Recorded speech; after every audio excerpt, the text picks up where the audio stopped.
himaya sa Dios, ug ang kapanganurag sangyaw sa buhat sa iyang kamot.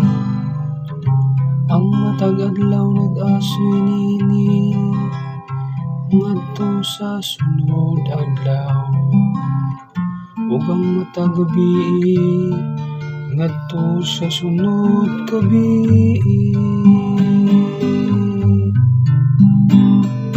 Ang ilang mensahe mikaylap sa tibuok kalibutan, walay sulti o pulong, kansang tingog wala mabati. Sa tibuok kalibutan nadungog ang ilang tingog,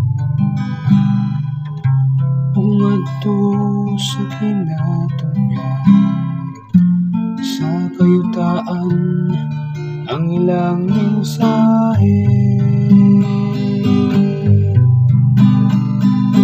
Ang ilang mensahe